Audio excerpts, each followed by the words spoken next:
Today we will discuss the examples of miscellaneous.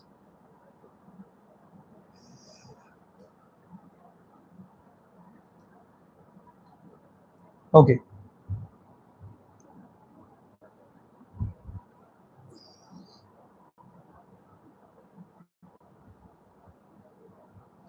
Simple से hard की तरफ बढ़ेंगे. सबसे सिंपल क्वेश्चन मिसलेनियस में अपन लेते हैं यहां पर.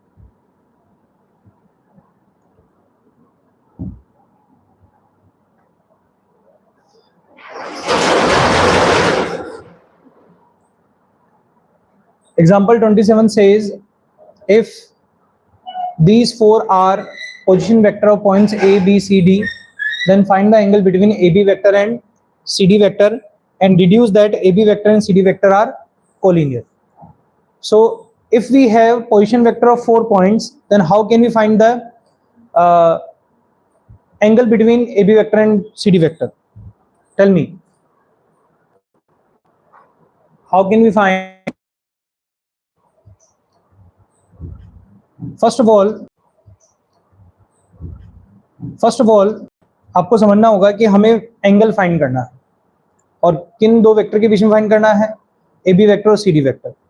तो क्या दो वेक्टर के बीच में एंगल फाइंड करना हमने सीखा है? तो किस तरह से सीखा है एंगल फाइंड करना? Theta equal to cos inverse A dot B upon A B सीखा है, राइट. अगर ए वेक्टर और बी वेक्टर के बीच में निकालना है तो हमें यहाँ कौन से वेक्टर के बीच में निकालना है? A B vector. और क्या ये वेक्टर्स गिवन है? हमें नहीं गिवन है. क्या ये वेक्टर निकाल सकते हैं? तो निकाल सकते हैं. तो हर एक चीज हमें एक के बाद एक क्लियर करनी होगी कि फाइनल आंसर तक कैसे पहुंचा जाए. तो हमने समझ लिया एंगल निकालने के लिए हमें पहले चाहिए होगा ए बी वेक्टर और सी डी वेक्टर, और ए बी वेक्टर और सी डी वेक्टर हमें पहले निकालना पड़ेगा. तो A B vector will be equal to what? It is equal to O B vector minus O A vector. क्या बनेगा देखो, i k plus 4 j plus sorry minus k और बी सी वेक्टर इसी तरह से क्या, सॉरी ए बी और सी D vector इसी तरह से क्या बनेगा? That is equal to minus 2 i k minus 8 J plus 2 के. नाउ क्वेश्चन हमें बोल रहा है कि इन दो वेक्टर के बीच में एंगल क्या होगा. क्या निकाल सकते हैं? ठीक है, एंगल आप निकाल लेंगे. इसके बाद कहा जा रहा है deduce that A B vector and C D vector are collinear. Deduce करने का मतलब होता है कि आपने जो एंगल निकाला है उसके तर्ज पर उसका यूज करते हुए ये डिक्लेयर करो या ये प्रूफ करो कि ए बी वेक्टर और सी डी वेक्टर कोलिनियर है. मुझे बताओ दो वेक्टर के बीच में एंगल क्या हो कि आप ये कह सको कि वेक्टर्स आर कोलिनियर? 0 डिग्री या फिर 180 डिग्री, दोनों पॉसिबिलिटी. अगर दो वेक्टर के बीच में एंगल 0 डिग्री या 180 डिग्री आएगा तो हम कह देते हैं कि दो वेक्टर्स एक दूसरे के पैरेलल है, मतलब कोलिनियर है. तो जब आप यहाँ एंगल निकालोगे तो वाकई आपको एंगल जो है इन दोनों में से कोई एक मिल जाएगा. तो आप कह सकोगे कि it means these two vectors are collinear to each other. कर सकते हैं. एक बहुत सिंपल क्वेश्चन है ना, बस समझने की जरूरत थी.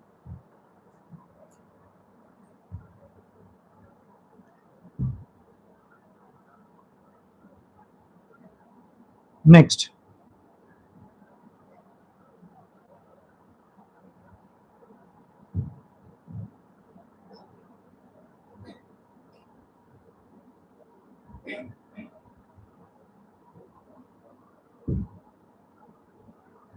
here A vector, B vector and C vector are such that A equal to 3, B equal to 4 and C equal to 5, and each one of them being perpendicular to the sum of the other two.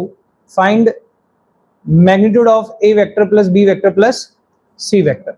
Okay, so this is the pattern of question about which we have already discussed earlier, that whenever there is a question in which some magnitude of sum or difference of two vectors or more vectors is also part of question, and a kind of dot product is being used in the question, then we have to assume that, yeah, we have to take that modulus magnitude of that some vectors, उनका use करके हमें question solve करना होता है. तो यहां पर आपने नोटिस किया होगा कि हमें फाइंड करना है मैग्नीट्यूड,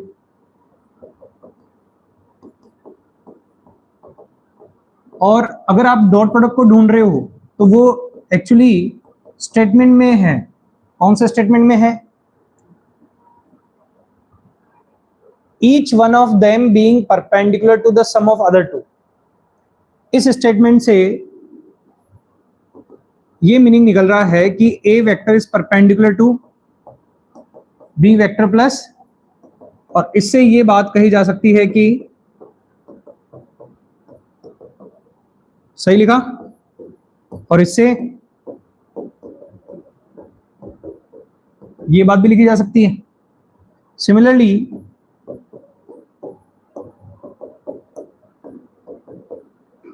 ये कहा गया है, इससे हम लिख सकते हैं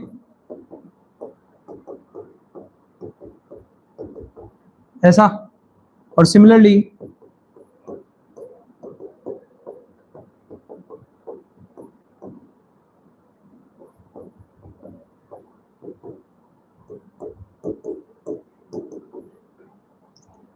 ये भी बातें हमें गिवन है। तो अगर आप ढूंढ रहे थे कि डॉट प्रोडक्ट से रिलेटेड बात कहां पर एग्जिस्ट कर रही है, तो वो यहां पर हमारे पास आ चुकी है। तो डॉट प्रोडक्ट के बारे में बातें हैं, मैग्नीट्यूड फाइंड करना है, इंडिविजुअल मैग्नीट्यूड गिवन है। तो क्या स्टार्टिंग देनी चाहिए कि मैग्नीट्यूड को हम x मान लेते हैं और फिर कर देते हैं स्क्वायर, जिससे हम ये स्टेप लिख पाएंगे, और इससे आगे बढ़े तो हम लिख पाएंगे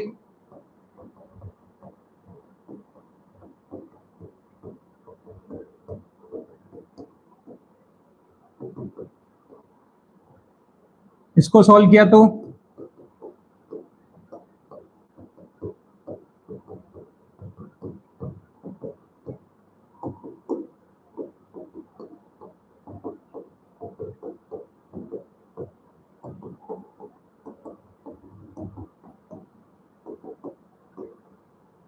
ये इनकी वैल्यू पुट कर रहा हूं, विचार।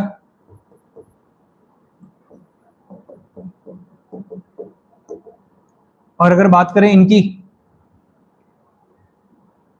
तो इसकी वैल्यू है 0, इसकी वैल्यू है, और इसकी भी वैल्यू है, which means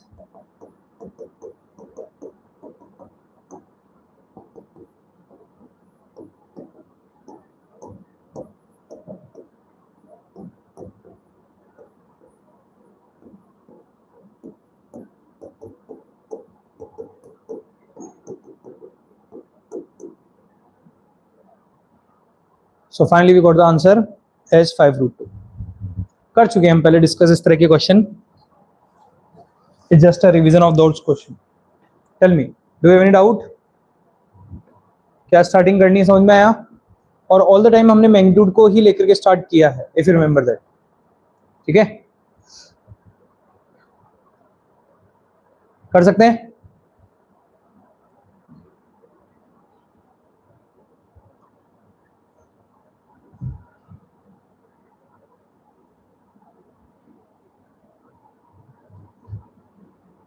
Okay, the same pattern of question, but with a small difference.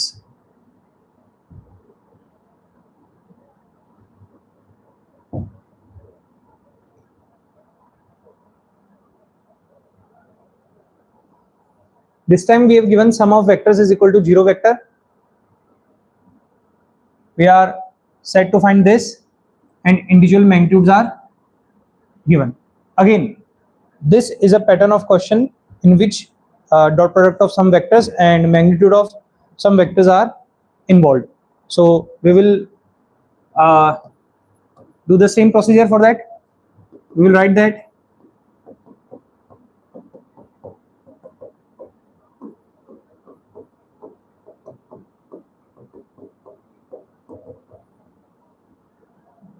put out. After that,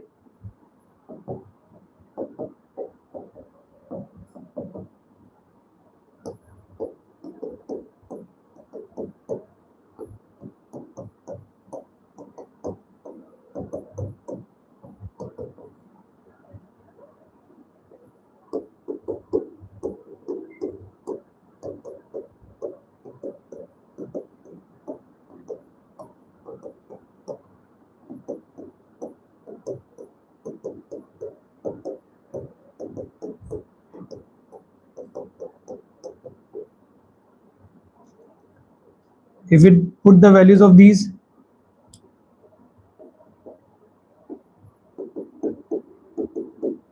and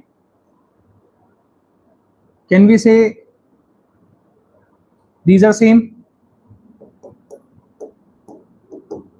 So we can write this similarly. These are same, and these are also same.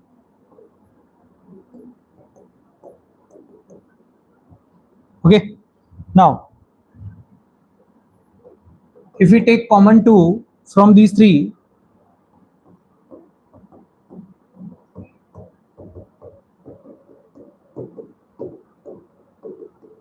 we can look at here that this expression have been announced as mu, है ना? So we can write it as, then mu is equals to minus 29 upon 2. So we got the value of mu here. Same pattern of question. Okay. So I already told you that there are 4 to 5 questions of the same pattern. So we can easily do the revision with the questions and make command on these questions. कर सकते हैं? कोई doubt? चलिए, ये थे कुछ initial level के questions miscellaneous exercise से. Now let's discuss some another question. A very interesting question here.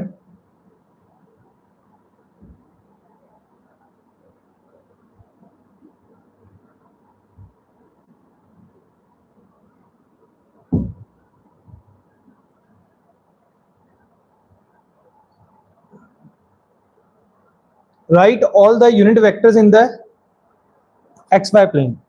XY plane is a coordinate plane in the coordinate system. We know that in which two axes are being involved, x axis and y axis. So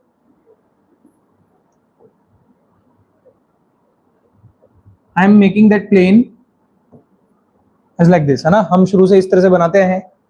Now we have to write all the unit vectors in this plane. How many unit vectors are possible in this plane? How many infinite unit vectors are possible? Do you believe it? Okay, and we have to write all of them. तो definitely कोई ना कोई general representation होगा, उसी का use करके हम कर सकते हैं, है ना? तो जनरल रिप्रेजेंटेशन कैसे निकालेंगे उसको समझते हैं. First of all, what do you understand? Any unit vector in this plane can be seen as, सुनना, can be seen as position vector of points on a unit circle having center, origin and radius 1 unit. बहुत deep बात कही है.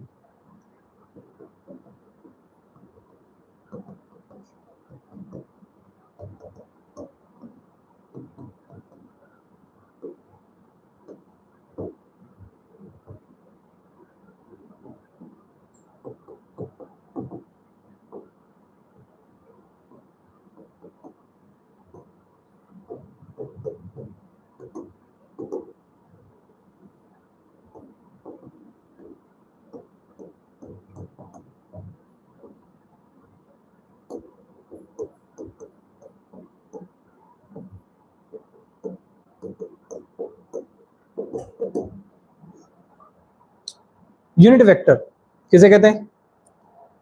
जिसका magnitude 1 unit हो. अब मुझे बताओ कि इस सर्कल पर जितने भी पॉइंट्स हैं, अगर मैं उनका पोजीशन वेक्टर बनाऊं तो उनका मैग्नीट्यूड कितना होगा?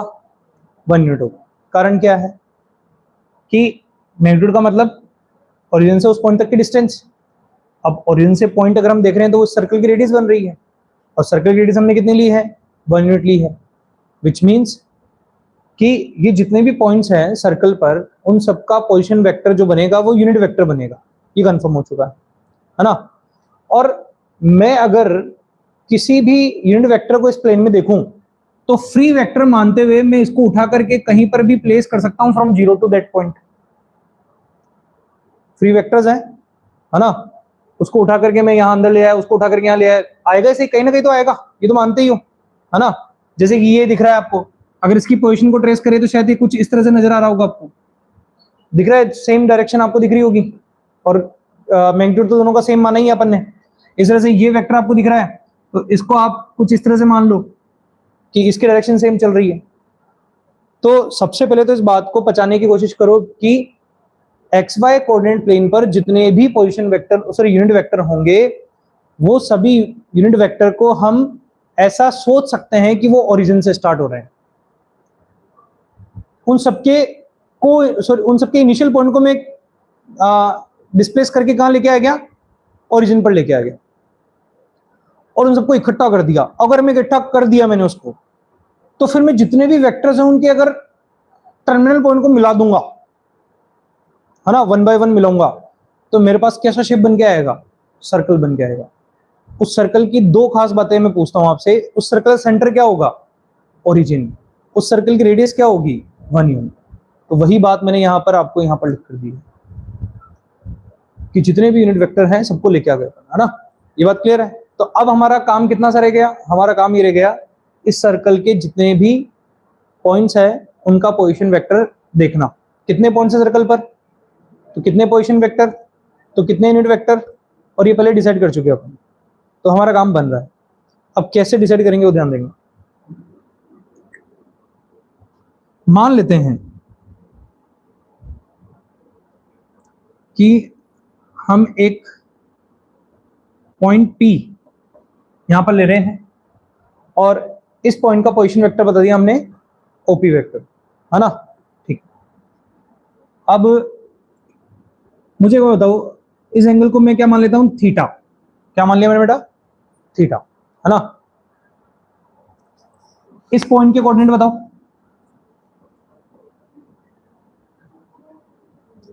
देखो, या तो आप बोल दो, नहीं बोलोगे तो मैं तो बोल के आगे बढ़ जाऊंगा, मैं इतना वेट नहीं कर सकता कि आपको जगाऊं। बताओ,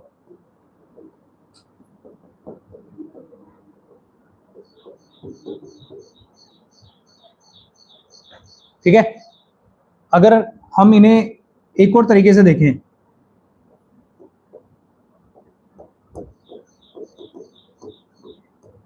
क्या ये और ये सेम है,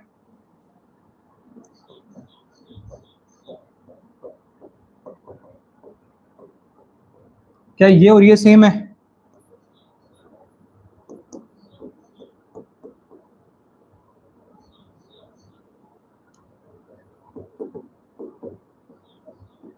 क्या ये दोनों सेम है,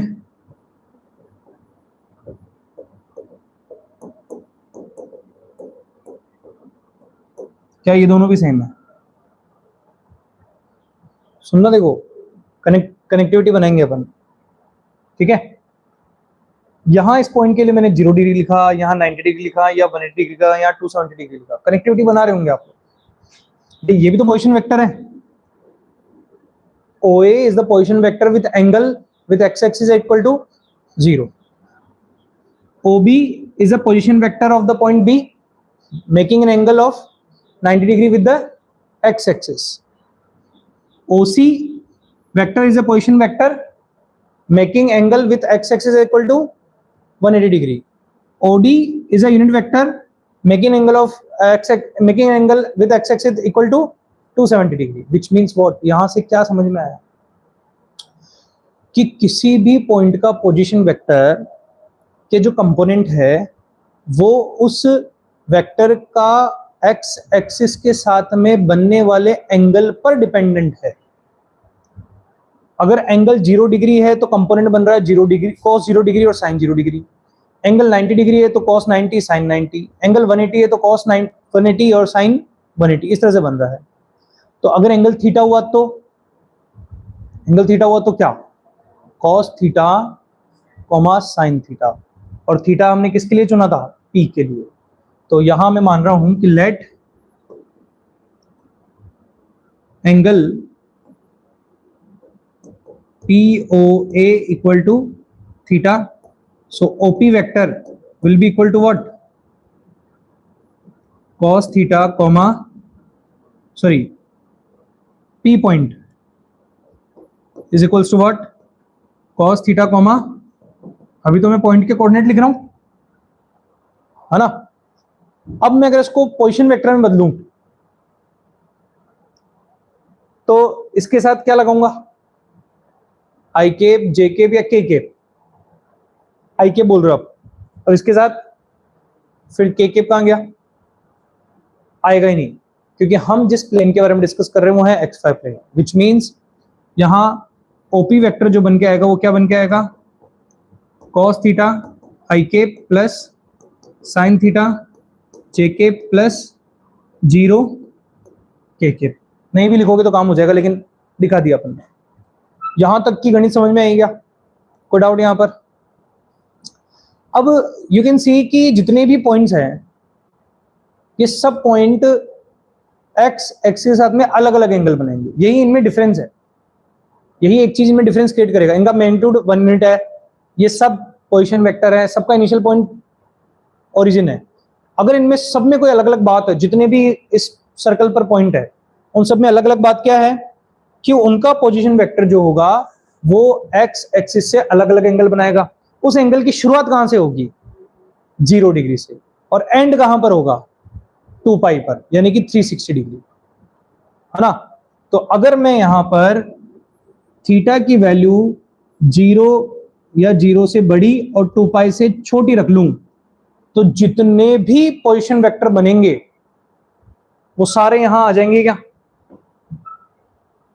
1 डिग्री रखूंगा तो वाला वेक्टर आ जाएगा, 2 डिग्री वाला 2 डिग्री आ जाएगा, 1.5 वाला वहां आ जाएगा, 1.7 सब आ जाएंगे इसके अंदर। कितने वेक्टर्स हुए इन वन, वो सब इसके अंदर आ गए। सो व्हाट कैन वी से, थोड़ा सा इसको अच्छे से लिख देते हैं।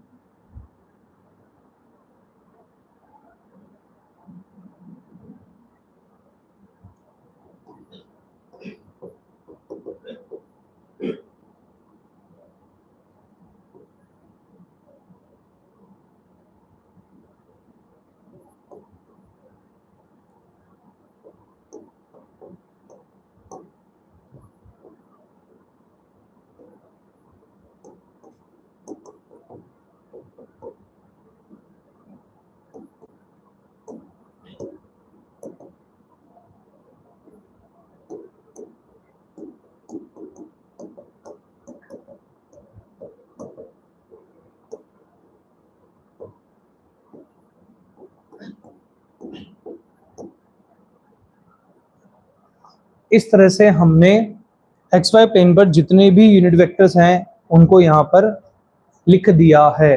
मैंने जैसा पहले कहा कि हम जनरलाइज तरीका अपनाएंगे, है ना।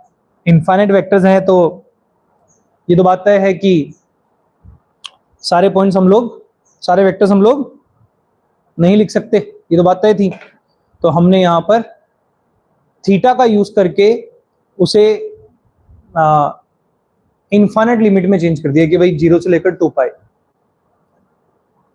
और इस तरह से हमने इनफाइनाइट वेक्टर्स को यहां पर रिप्रेजेंट कर दिया। देख लीजिए, और कहीं ना कोई डाउट हो सकता है, अगर है तो पूछिए।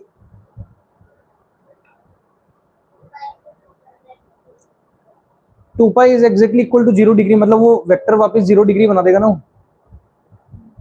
वापस 0 डिग्री बन जाएगा। एक्जेक्टली 2 पाई पर आएगा तो 0 डिग्री बन जाएगा, तो 0 डिग्री को मैंने इंक्लूड कर रखा है, इसलिए 2 पाई को ओपन कर दिया।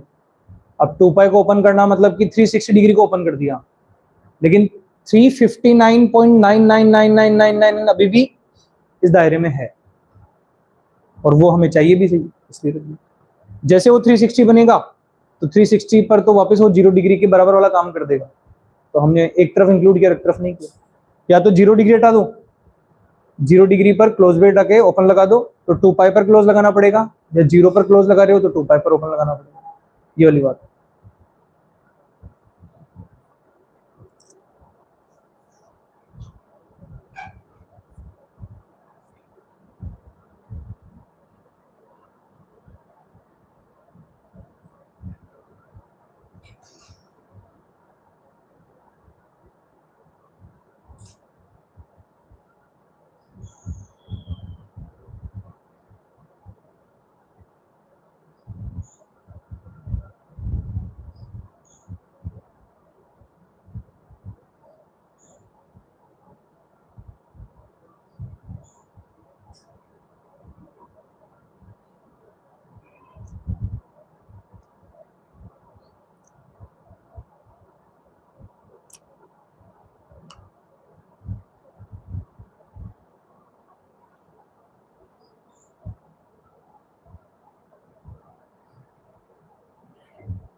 लाउडली बोलो बेटा।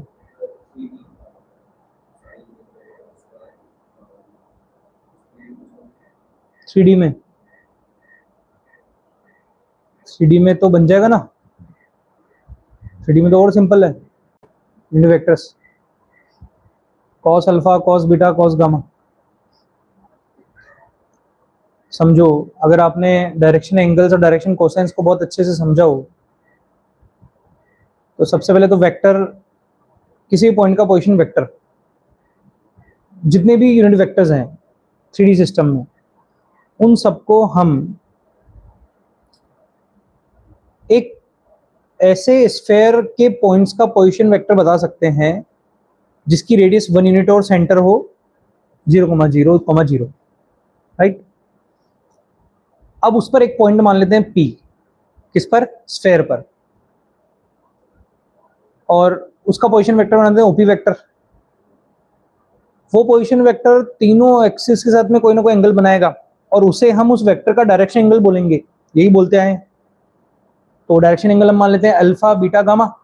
These are the standard forms of the what, direction angles. और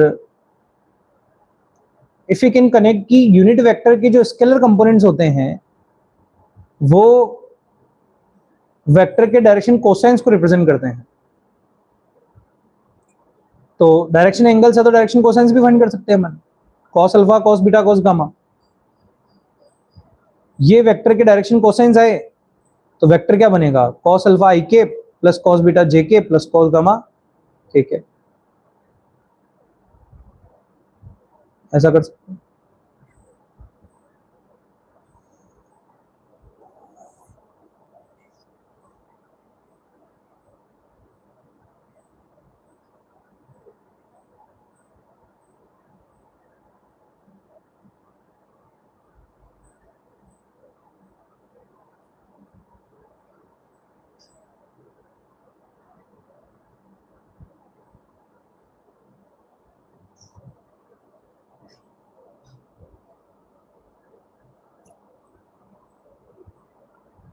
done.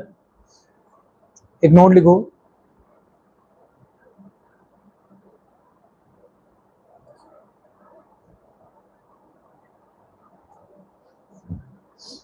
a vector can be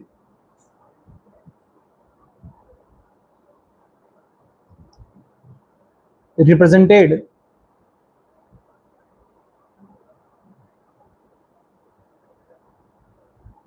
as sum of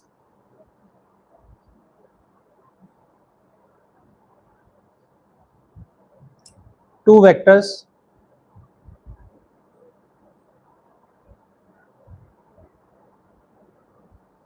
in which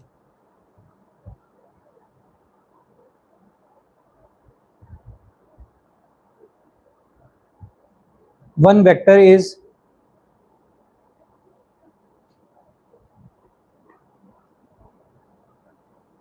parallel to the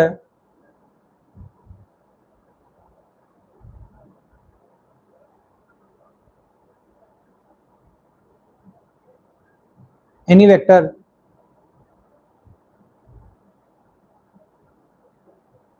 and another vector is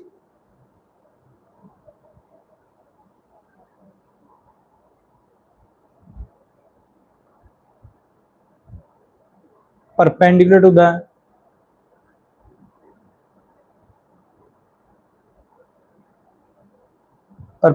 the same vector.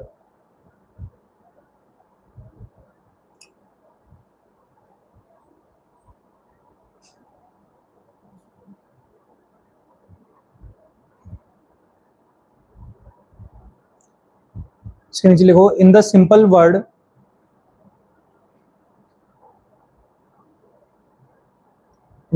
words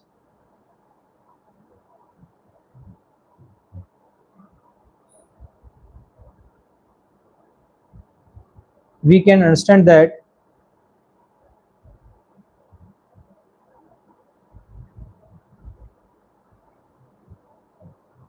if A vector and B vector are two given vectors,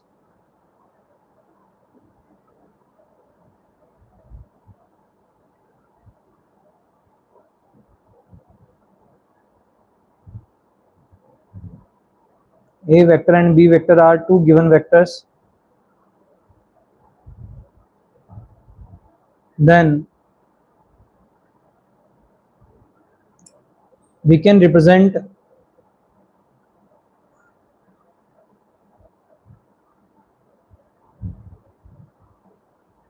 A vector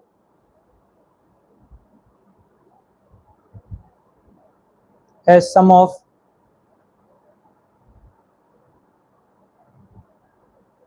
two vectors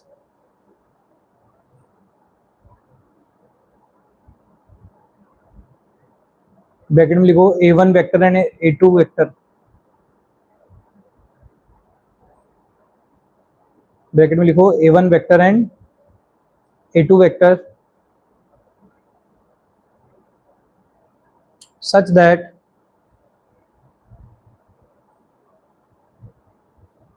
A1 vector is parallel to B vector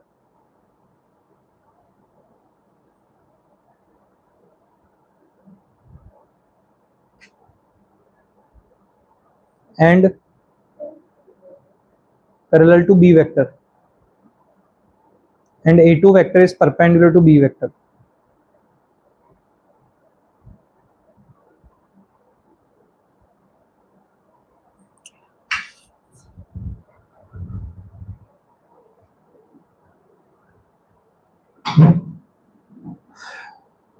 देखिए geometrically समझ लीजिए,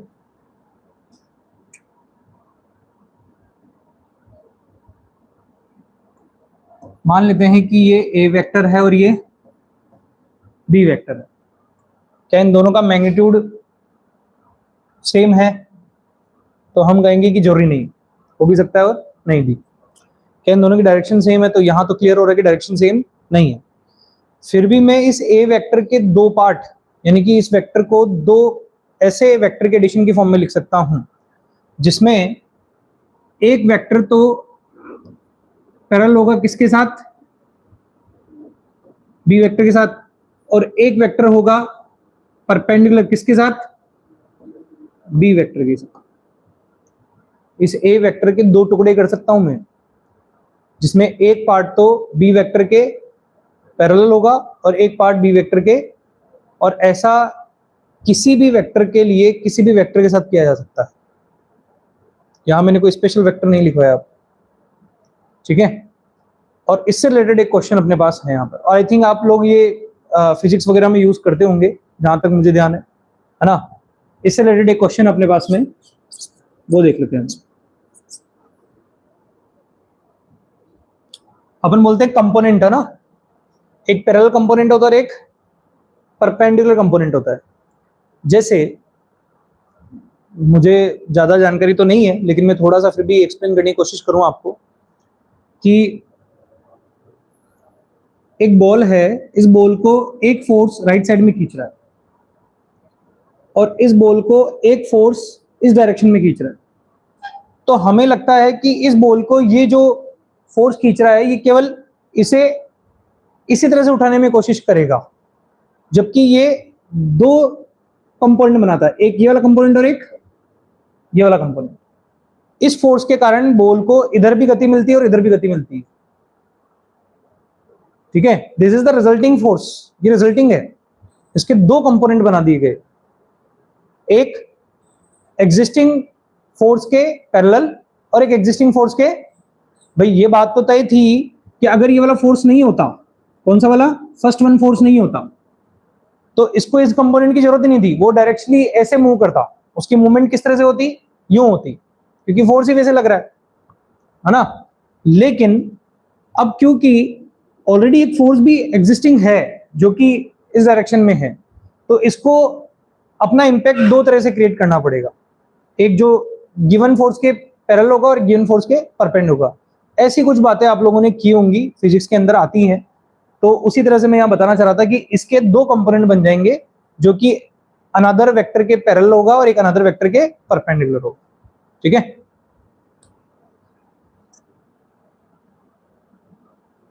question अपने पास है,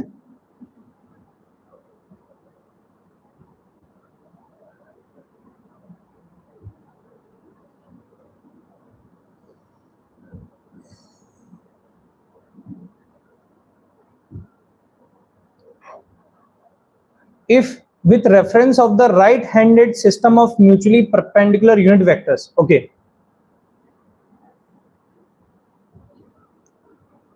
इसका मतलब है coordinate space, है ना, ये कोई अलग बात नहीं है. Right handed system of mutually perpendicular unit vectors. अगर हमने कोऑर्डिनेट सिस्टम को अच्छे से स्टडी किया हो तो ये भी राइट हैंड थंब रूल को फॉलो करता है. ठीक है, मैं आपको बता दूं एग्जांपल के तौर पे, अगर आप जिस डायरेक्शन में देख रहे हैं उस डायरेक्शन में अगर आप ध्यान देंगे तो आप जनरली इस एक्सिस को, इसको ओरिजिन मानते हैं, मान लो इस कॉर्नर पॉइंट को, तो इसको आप मानेंगे क्या, पॉजिटिव एक्स एक्सिस. पॉजिटिव, इधर की साइड पॉजिटिव मानते हैं, उधर की साइड नेगेटिव मानते हैं, इसको मानते हैं आप पॉजिटिव वाई एक्सिस. अब हमें पॉजिटिव वाई एक्सिस और पॉजिटिव एक्स एक्सिस से ये डिसीजन लेना है कि पॉजिटिव जेड एक्सिस कहां मिलेगा. दो ऑप्शन है, या तो बाहर की ओर या फिर अंदर की ओर. इसका डिसीजन लेने के लिए राइट हैंड थंब रूल का इस्तेमाल किया जाता है. वो कहता है कि X axis is the initial axis और Y axis the second axis. तो आप राइट हैंड थंब रूल के अकॉर्डिंग राइट हैंड की फिंगर्स को फर्स्ट एक्सिस के अलोंग रखो, राइट हैंड के पाम को सेकंड एक्सिस के अलोंग रखो और फिंगर्स को पाम की तरफ रोटेट करो. थंब का जो डायरेक्शन होगा that will give you the direction of positive Z axis. तो अगर हम पॉजिटिव एक्स एक्सिस से मान रहे हैं, पॉजिटिव वाई एक्सिस से मान रहे हैं, तो पॉजिटिव जेड एक्सिस ये वाली एक्सिस बनेगी और इसके पीछे बनेगी नेगेटिव जेड एक्सिस. इसी को बोलते हैं right handed system of mutually perpendicular unit vectors, coordinate space. इसमें एक अल्फा वेक्टर दिया हुआ है, बीटा वेक्टर दिया हुआ है. कह रहा है कि बीटा वेक्टर को एक्सप्रेस करो as beta one vector plus beta two vector, जहां बीटा वन पैरेलल हो अल्फा के और बीटा टू पैरेलल परपेंडिकुलर हो अल्फा के. वही बात जो भी मैंने लिखवाई उसी को थोड़ा सा यहाँ रिप्रेजेंट करने के लिए बोला. We have to find two components of beta vector in which one component is the parallel to alpha vector and one component is the perpendicular to the alpha vector. अभी जो बातें चल रही थी उससे रिलेटेड क्वेश्चन है. तो कैसे करेंगे, ध्यान से देखिए.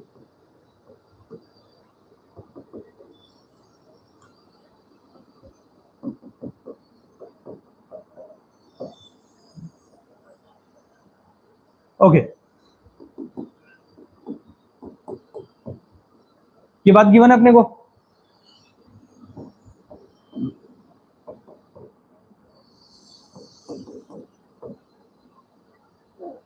क्योंकि बीटा वन अल्फा के पैरेलल है, बीटा वन वेक्टर सॉरी,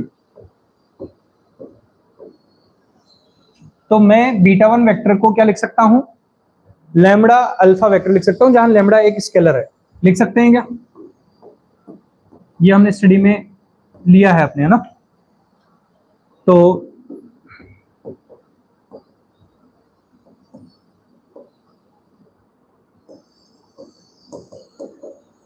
ऐसा लिख सकते हैं फिर अपन, और फिर हम लिख सकते हैं ऐसा लिख सकते हैं. Am I right? यहां तक ठीक है. बीटा वेक्टर क्या है,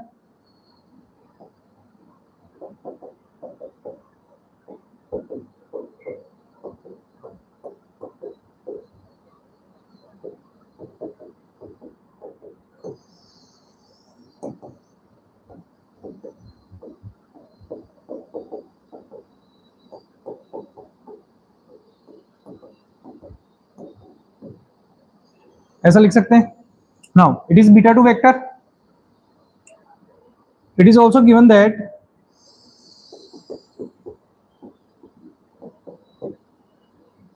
beta 2 vector is perpendicular to alpha vector. So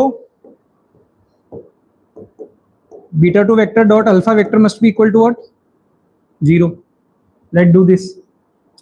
ये रहा बीटा 2 वेक्टर, ये रहा अल्फा वेक्टर, दोनों का डॉट प्रोडक्ट किसके इक्वल कर दें, 0 के equal. Let do the dot product.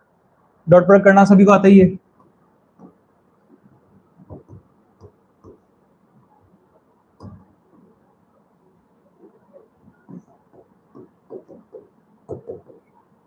सही लिखा. अब यू कैन सी कि this is a linear equation in one variable which can be solved by using the transportation.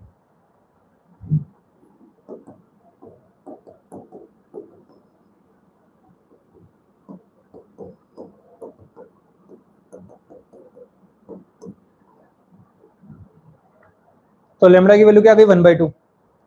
Lambda की वैल्यू यहां रखोगे इक्वेशन फर्स्ट में तो मिल जाएगा β1 β2 वेक्टर। कौन सा मिल जाएगा, इसमें रखोगे तो, है ना। और लैम्बडा की वैल्यू रखोगे आप किसमें,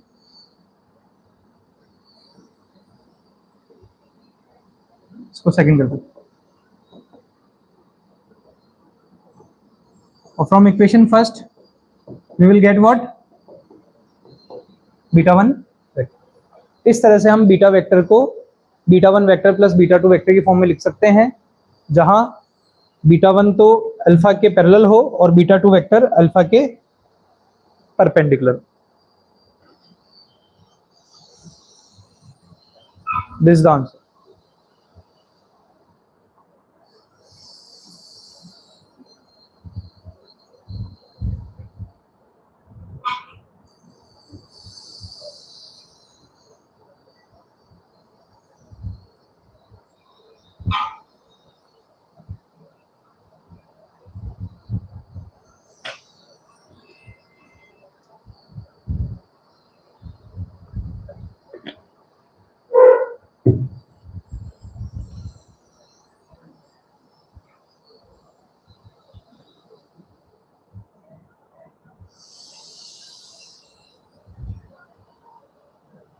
And after this you can solve the questions of miscellaneous